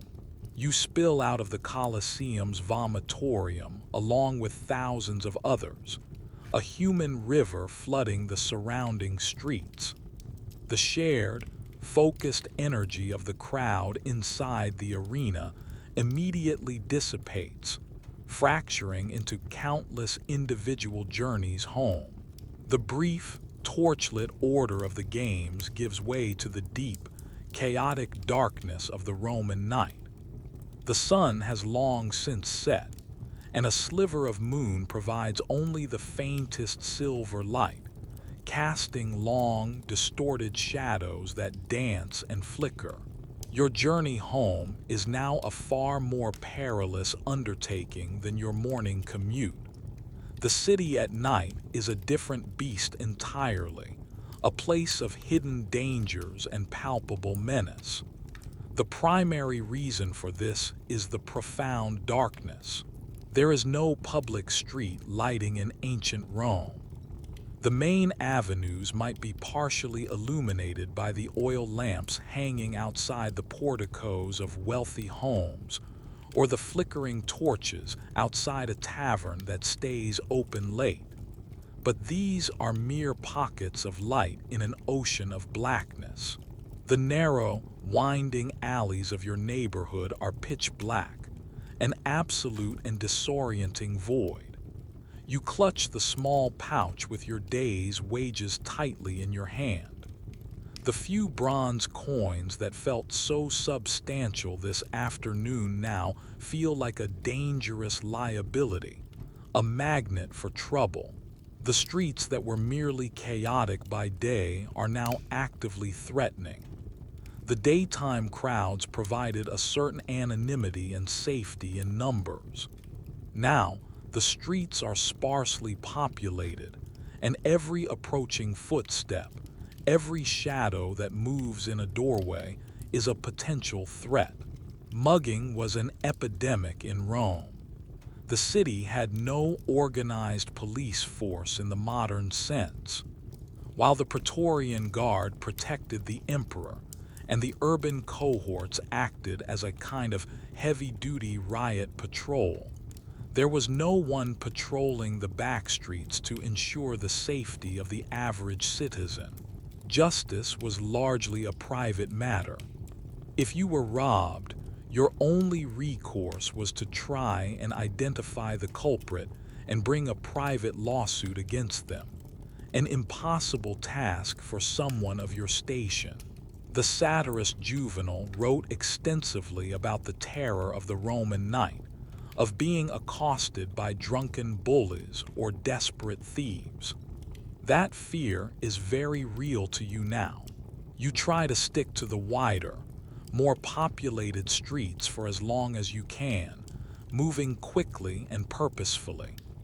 You walk in the middle of the street, away from the dark doorways and narrow alleyways where an attacker could easily hide. Your ears are your most important sense, straining to identify every sound. The drunken singing from a nearby tavern, the distant barking of a dog, the scuttling of rats in a pile of refuse. Every sound is a piece of data to be analyzed for potential danger. As you turn into the labyrinthine streets of your own district, the suburra, the darkness becomes almost absolute. The towering insulae block out what little moonlight there is. Here, the dangers are not just from muggers. The streets themselves are treacherous. You navigate from memory, your feet knowing the location of the broken paving stone, the particularly deep pothole, the open sewer grate that could swallow a leg. It's a mental map of hazards etched into your mind by years of repetition. And then there is the filth. The refuse that was merely disgusting by day is now an unseen trap. You step in something soft and foul, cursing under your breath. You hear the telltale warning shout from high above, "Cave," or "Look out," and you instinctively flatten yourself against a wall just as the contents of a chamber pot splash onto the street exactly where you were a second ago. It's a near miss, and a foul-smelling reminder of the constant, casual dangers of your environment. You don't even feel anger, just a weary sense of resignation. This is simply part of life. You finally reach the familiar, looming shape of your own apartment building. The entrance is a black, gaping hole. You pause for a moment at the threshold, listening. The ground floor of many insulae housed taverns or shops, and the sounds of late-night revelry often spilled out into the street. Tonight it is relatively quiet. You slip inside, into the familiar darkness of the stairwell. The climb up the 6 flights of stairs is slow and arduous. Your legs, already punished by a day of labor and a long walk, protest with every step. The stairwell is, if possible, even darker than the street. You guide yourself with one hand trailing along the grimy, rough-hewn wall. The air is thick with the same collage of smells as this morning, but now overlaid with the aromas of dozens of evening meals being cooked on smoky braziers. As you ascend, you pass open doorways from which spills the warm, flickering light of oil lamps, offering brief glimpses into the lives of your neighbors. You hear fragments of their existence. A mother singing a lullaby to a child, a heated argument over money, the low murmur of a couple's conversation. Your building is a symphony of human life, a vertical slice of the city's joys, sorrows, and struggles, all stacked one on top of the other. Finally, you reach your own landing. You can see the soft, welcoming glow of a single oil lamp from under your family's door. You can smell the familiar, savory scent of a lentil stew. You have made it. You have navigated the gauntlet of the city, from the labor market to the aqueduct, from the baths to the Colosseum, and through the perilous dark. You have brought home your wages, your body, and your life intact. You push open the door, stepping out of the darkness and into the small, warm circle of light that is your home. The sight of your family, safe and waiting, is the true prize at the end of a long and difficult Roman day. The moment you cross the threshold into your family's small room, the vast, menacing city outside ceases to exist. The door closes with a dull thud, and it's like shutting out the world. The single room is transformed by the warm, gentle light of a small clay oil lamp placed on the central chest. Its flickering flame casts dancing shadows on the walls, creating an atmosphere of intimacy and enclosure that feels a world away from the roaring spectacle of the Colosseum or the dark terror of the streets. The air is warm and thick with the comforting, savory smell of the evening meal, the cena. This is the main meal of the day, the anchor of your family's routine. Your mother is tending to a small clay pot resting on a charcoal brazier in the corner of the room. The brazier itself is a source of anxiety, a necessary tool for cooking and warmth, but also a constant fire hazard in these crowded, wooden-beamed buildings. But right now, it is the source of a deeply welcome heat and a delicious aroma. Your family is all here. Your father is sitting on the floor, his back against the wall, mending a strap on his sandal. Your younger siblings are huddled together, playing a quiet game with knuckle bones. They all look up as you enter, their faces breaking into smiles. This is the moment of reunion, the quiet joy of the family unit reassembling itself, whole and safe, at the day's end. You walk over to your mother and hand her the small pouch of coins, your day's wages. She takes it with a nod and a weary smile, her eyes thanking you more than her words ever could. She adds your contribution to the coins your father received from the sportula this morning. This is the family economy in its most raw and direct form, a daily pooling of meager resources to ensure collective survival. Your contribution, however small, matters deeply. Your mother ladles the cena into 5 rough earthenware bowls. Tonight, it is a thick, hearty stew of lentils and chickpeas, flavored with garlic and herbs.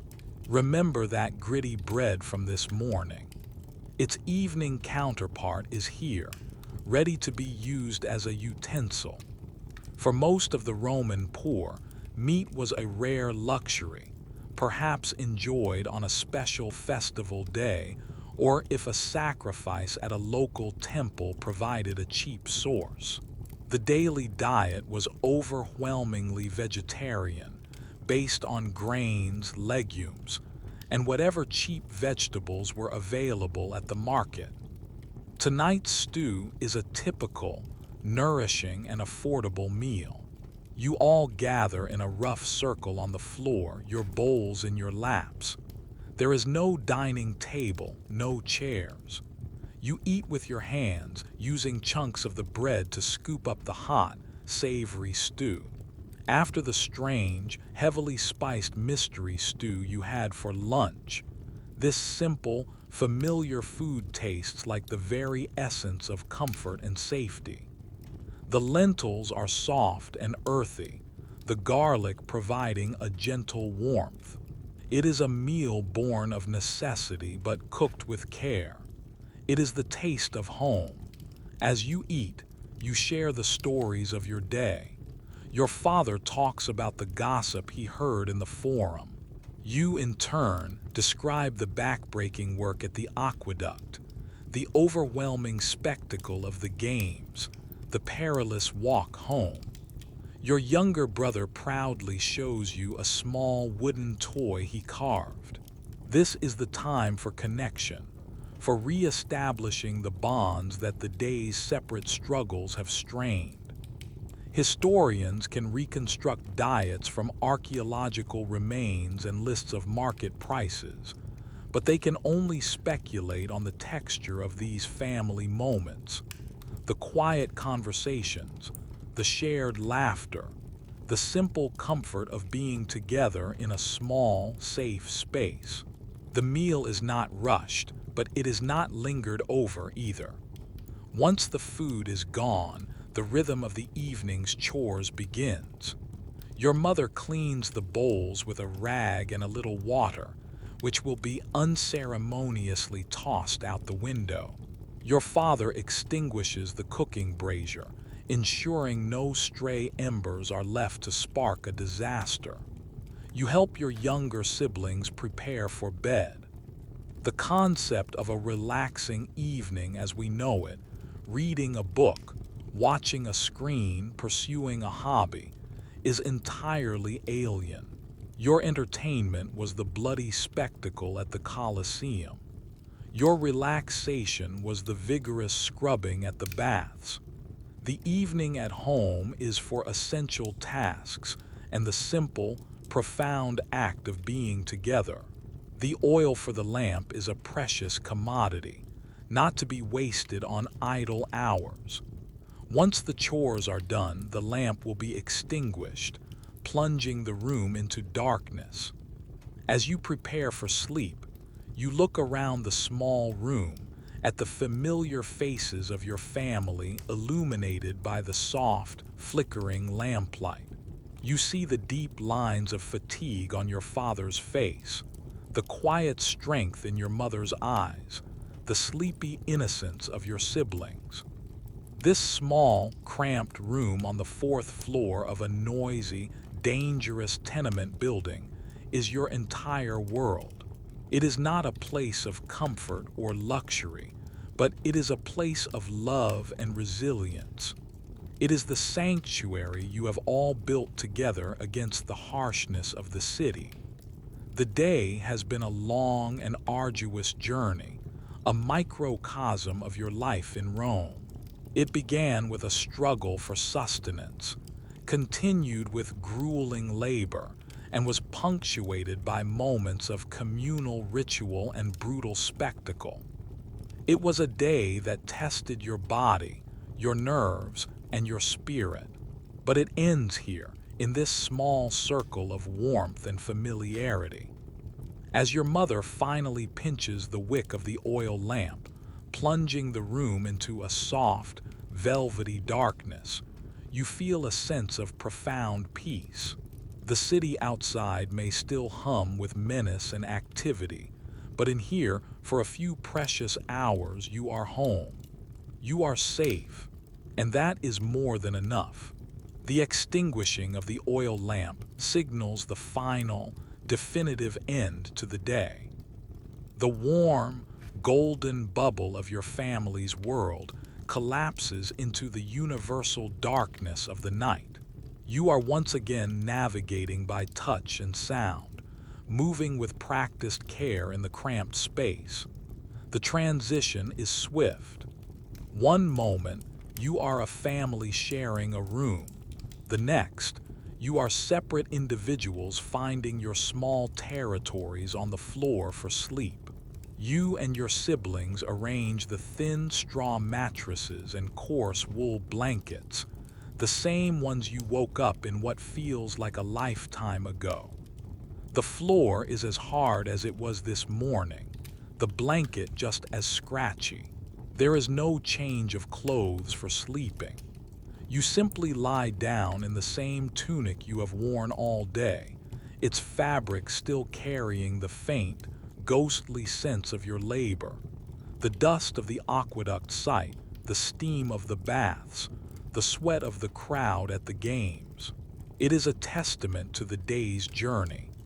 As you lie down, the sounds of the insula press in on you once more. With the internal distractions of your own room silenced, the life of the building becomes vividly audible. The night does not bring quiet. It simply changes the acoustics. The argument you heard this morning from 2 floors down has either ended or moved to a different venue, but it has been replaced by the sound of loud, drunken singing from the apartment directly below you. The thin wooden floorboards do little to muffle the noise. You can feel the rhythmic thumping of their celebration vibrating through your mattress. From across the narrow courtyard, through the unglazed window opening, you can hear a baby crying, a relentless, piercing wail that seems to have no beginning and no end. Somewhere above you, a couple is having a loud, passionate argument, their angry words indistinct but the emotional turmoil perfectly clear. The building is a living organism, and its nocturnal sounds are a constant reminder that you are never truly alone. Privacy is the ultimate luxury, more valuable than marble or silk, and it is a luxury you have never known. You have learned to sleep through this symphony of human noise, to treat it as a kind of urban white noise, but it is always there, a backdrop to your dreams. Beyond the immediate sounds of your building, the dull, persistent hum of the city itself continues. Rome never truly sleeps. The rumble of heavy supply carts, which were banned from the city streets during the daylight hours to ease congestion, now fills the night. The rhythmic clatter of their wooden wheels on the stone pavements and the shouts of the drivers to their mules are a constant feature of the nocturnal soundscape. You lie in bed and can almost trace their progress through the city by sound alone. And then there are the anxieties. Lying in the dark with the day's distractions stripped away, the mind is free to worry. The primary, ever-present fear in an insula is fire. Your building, like thousands of others, is a tinder box, built cheaply and quickly with timber frames, shoddy brickwork, and wooden stairs. It is an accident waiting to happen. The open flame of your family's brazier was carefully extinguished. But what about your neighbors? The drunken singers below you, the arguing couple above. Did they remember to put out their lamps and cooking fires?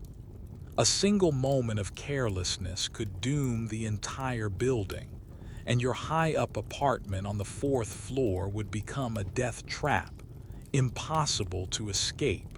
Every strange smell, every crackle that sounds out of place, sends a small jolt of adrenaline through you. Then there is the fear of collapse. These tenement buildings were notoriously poorly constructed by speculative builders looking to maximize profit. Stories of insulae simply crumbling into a pile of rubble were common. It is a grim lottery. You go to sleep each night with a small, unspoken prayer that the building will still be standing in the morning. We can only speculate about the psychological toll of living under such constant, low-level threats. It must have bred a certain fatalism, a deep-seated understanding that life was fragile and precarious. You shift on your straw mattress, trying to find a comfortable position. Your body, though cleaned and refreshed by the baths, still aches with a deep, residual fatigue. The memory of the day's labor is stored in your muscles. You think about the foreman, Lucius. Will he be at the square tomorrow? Will he pick you again? The uncertainty of your livelihood is a constant, gnawing worry. Today you were lucky. You found work, you earned a wage. But tomorrow is a blank slate, a new challenge to be faced. The small pile of coins your family now possesses is a tiny buffer against starvation, but it is a buffer that needs to be replenished every single day. You close your eyes and try to push the anxieties away. You focus on the rhythm of your own breathing, on the warm weight of your brother sleeping beside you. You think of the high, majestic arches of the aqueduct, a symbol of permanence in your transient world. You recall the roar of the crowd in the Colosseum, the shared, electrifying moment of being part of something immense. You remember the simple, profound pleasure of the hot water in the baths, of feeling clean for the first time all day. Despite the hardships, the filth, the danger, and the uncertainty, there is a powerful current of life in this city. You are part of it. Your struggles, your small victories, your family's love, they are all threads in the vast, complex tapestry of Rome. You are not a senator in a grand villa, nor a general leading a legion, but your life is no less real, no less vital. You are the foundation upon which the entire grand edifice is built. And as you finally begin to drift into a shallow, restless sleep, you know that you will rise with the gray light of dawn to do it all again. Your descent into sleep is not a gentle slide into peaceful oblivion. It is a slow surrender, a gradual letting go amidst the persistent hum of the city that never fully silences. The drunken singing from the apartment below has finally subsided, replaced by the heavy, sonorous snoring of its occupants, a sound that rumbles through your floorboards. The baby across the courtyard still cries intermittently, its sharp wails punctuating the night. You drift in the shallow waters of consciousness, that liminal space between waking and sleeping, where thoughts and dreams begin to merge. The day replays itself in fragmented, dreamlike images. You feel the rough, splintery texture of the hoisting wheel under your palms, the phantom strain in your back and shoulders. You see the glint of the sun on the foreman's sweaty brow, his mouth opening to shout, but no sound comes out. The image dissolves into the thick, swirling steam of the caldarium, the shadowy forms of naked men lounging like ghosts in the heat. Then a flash of bloody sand, the roar of the Colosseum crowd a physical pressure in your ears, the terrifying, golden eyes of a lion. These images are not nightmares, just the residue of your waking hours, the mental debris of a day lived at full intensity. You roll over, trying to find a cooler spot on the thin mattress. The coarse wool of your tunic, the same one you wore to haul stone and to witness death, scratches against your skin, a constant reminder of the day's journey. You are acutely aware of the other bodies in the room. Your father lets out a low groan in his sleep. Your mother shifts, her breathing a soft, steady rhythm. The proximity of your family is a profound comfort, a silent assurance that you are not alone in this struggle. Your shared breath is a quiet rebellion against the vast, impersonal city that surrounds you. Sleep, for most people in the pre-industrial world, was likely not the solid A-tower block we aspire to today. Historians, drawing on ancient texts and letters, have proposed the idea of a segmented sleep, where the night was divided into a first sleep and a second sleep, separated by a period of quiet wakefulness in the middle of the night. We can only speculate if this was your reality, but it feels plausible. Perhaps in an hour or two you will wake, lie in the darkness thinking, and then drift off again.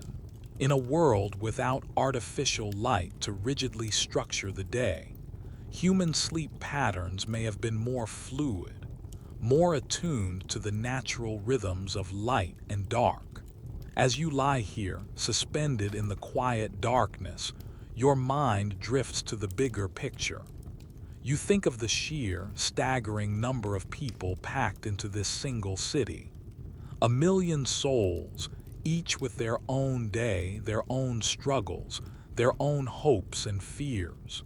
From the emperor in his palace on the Palatine Hill, insulated by wealth and power, to the thousands of slaves whose existence is not their own, to the merchants, the soldiers, the artisans, and the countless day laborers like yourself.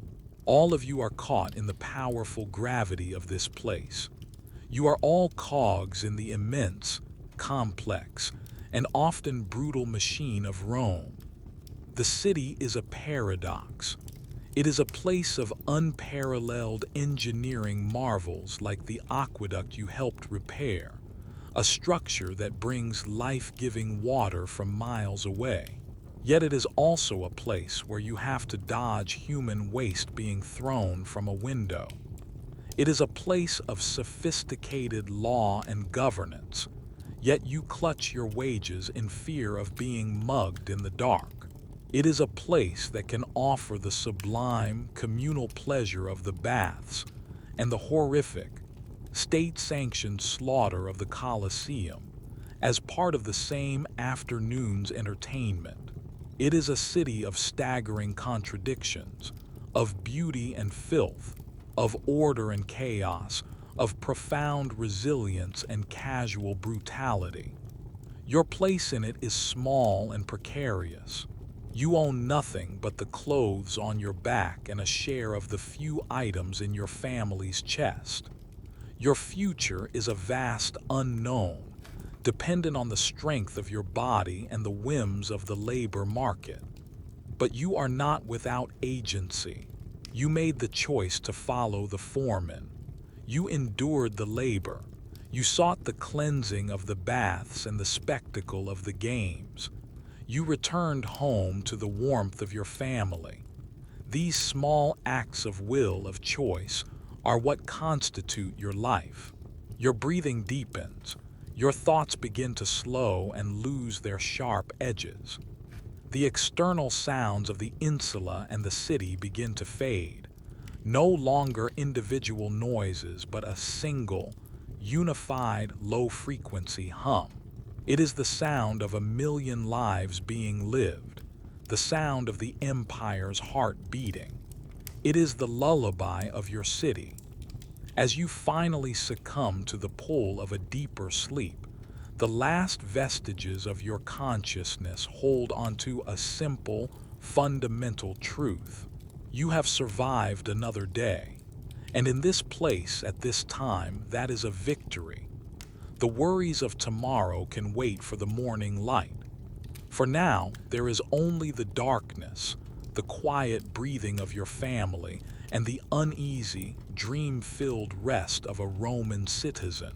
The day has been a long, winding road, and now, as our Roman friend finds his uneasy rest, our journey too comes to a gentle close.